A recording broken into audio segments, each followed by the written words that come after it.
What's up, my YouTube and Instagram family? This your boy Berto checking in with another conspiracy video, guys. So, I'm going to be talking about John Bolton. He's a former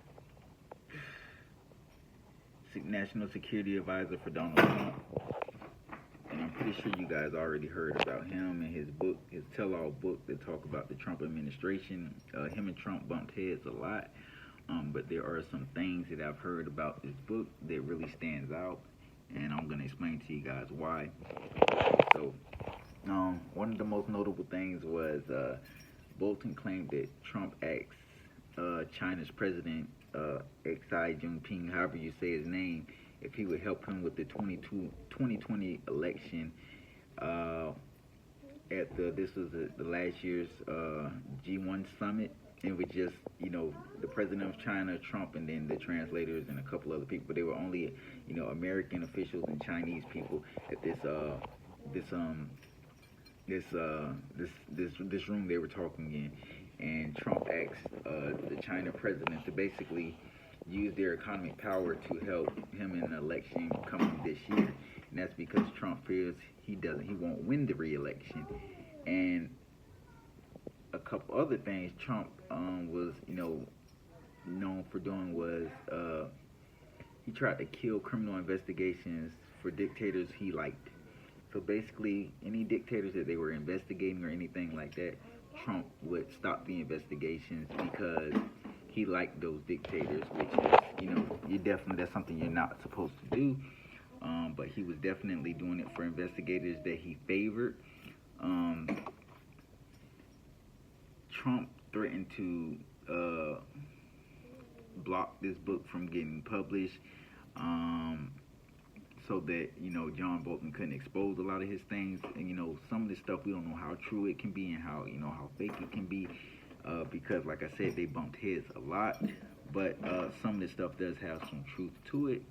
And Trump was already said to have Russia helped with mess with the last election.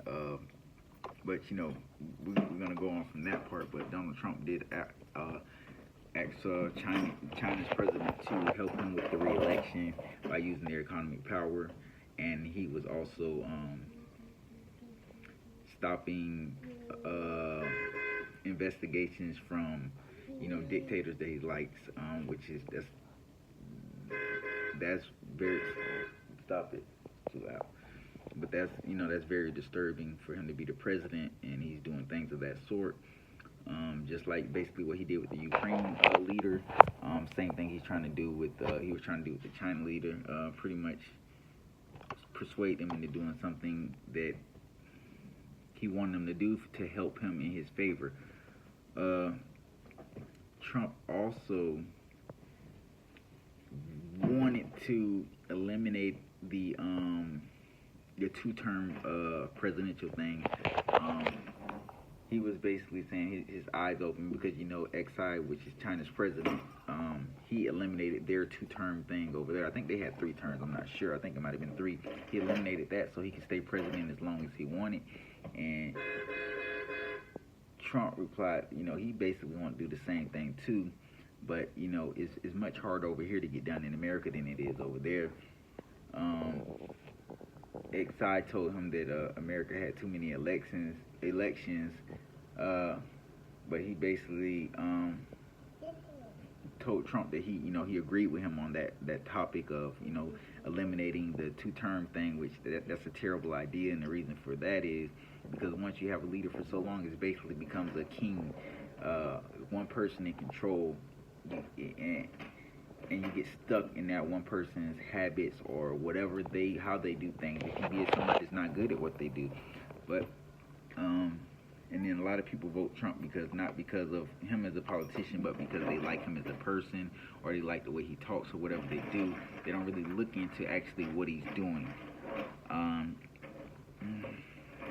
Like I said, Trump offered favors to the dictators. I told you guys that. Trump praised Xi for their concentration camps. Okay, according to Bolton, Trump was also approving when Xi defended China's internment of Uyghur Uyghur Muslims in concentration camps. Basically, they're Muslim people in concentration camps. And according to the interpreter, Trump said that exiles should go ahead with building the camps, which thought was exactly the right thing to do. I don't know why Trump would think concentration camps would be the right thing to do. Their concentration camps were supposed to be a little different. They were supposed to be to educate the people, but in reality, they were torturing people and doing, off-the-wall things to them. They had at least 1 million Muslims detained in those camps, so they weren't really helping them. They basically had them slaves in camps, and concentration camps are never a good thing. That's what Hitler did to the Jews when he was killing them, putting them in concentration camps, not feeding them, and things of that sort. Trump also defended Saudi Arabia to distract from a story about Ivanka Trump. Trump made headlines in November of 2018 when he released a bizarre statement defending the Saudi Crown Prince Mohammed bin Salman over killing of Jamal Khashoggi. I'm not sure how to say his name. It included lines such as "the world is a very dangerous place, and maybe he did, and maybe he didn't." According to Bolton's book, making headlines was the point. A story about his daughter Ivanka was her personal email for government businesses was also in the news at the time after waging war on Hillary Clinton during the 2016 campaign for doing the same thing. Trump needs a distraction. This will divert for Ivanka. Trump reportedly said, if I read the statement in person, that we'll take over the Ivanka thing. So basically, he did something to distract from what was going on with Ivanka Trump because he did not want the attention on her. Baby, you gotta be quiet, okay? And also, according to John Bolton, Trump's top staff mocked him behind his back. From what has been reported, it sounds like Bolton's book provides one of the clearest insights in the despair of Trump's top officials behind the scenes. And one example given by the New York Times, Bolton claims he received a note from Secretary of State Mike Pompeo after Trump's 2018 meeting with North Korea Kim Jong-un, simply saying he's full of shit. On top of this, Pompeo also allegedly said a month later that Trump's diplomatic efforts with North Korea had zero probability of success.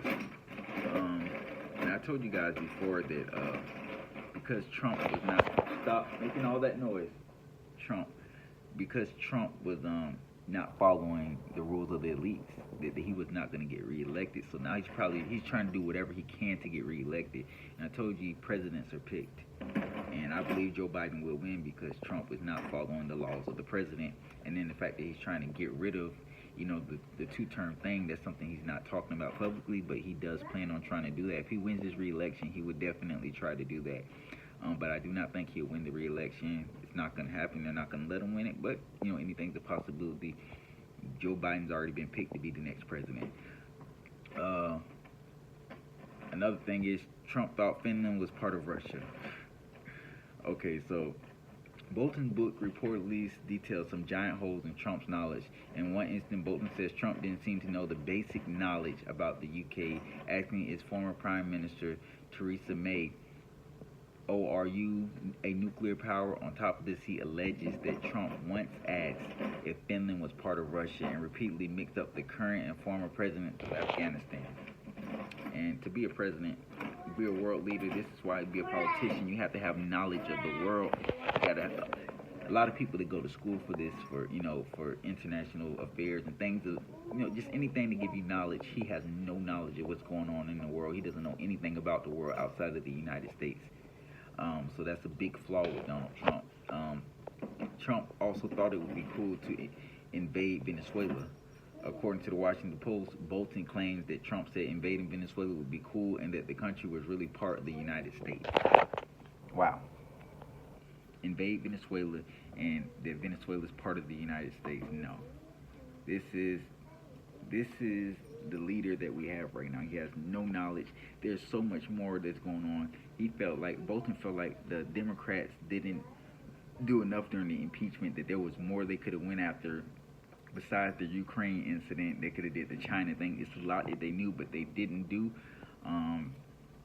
Trump is apparently his administration is very corrupt. There's so much going on behind the scenes. He uses his power to benefit him for gains and for political gains also. Good thing is Bolton's book was cleared because Trump was basically going to try to make it a federal crime if he did the book, saying that basically some of the conversation they had as the president, you can make some of your conversations like I don't know the exact word, but basically it's illegal to post the conversations they had. They make them private so that they can't be public knowledge. Trump tried that, it failed. The book got cleared, but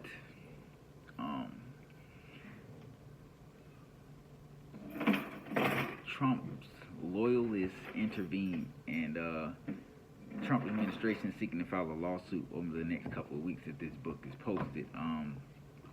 But like I said, there's a lot going on. There's a lot of information that's going to get exposed. And Donald Trump doesn't want to get exposed. But right now, the president is really, really in the hot seat, and this is going to really hurt his re-election chances even more than what they already are hurting.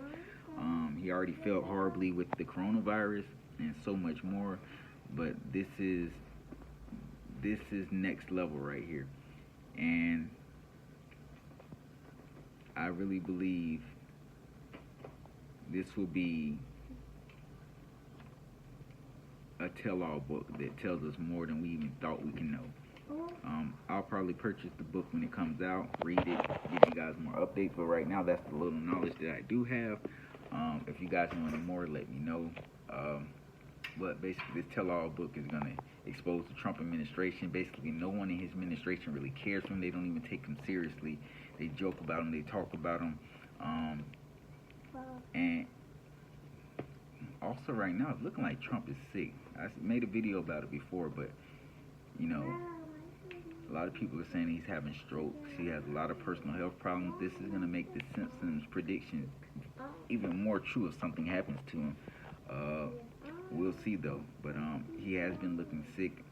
And, the Simpsons is good for predicting things. There's been a lot of things that's been happening lately with him. You pay attention to the smallest details, you will notice that he may be sick. But I don't know, guys, but that's what I know for now. When I get more updates, I'll let you know. And I appreciate the support, guys. Again, I'll talk to you guys later, all right?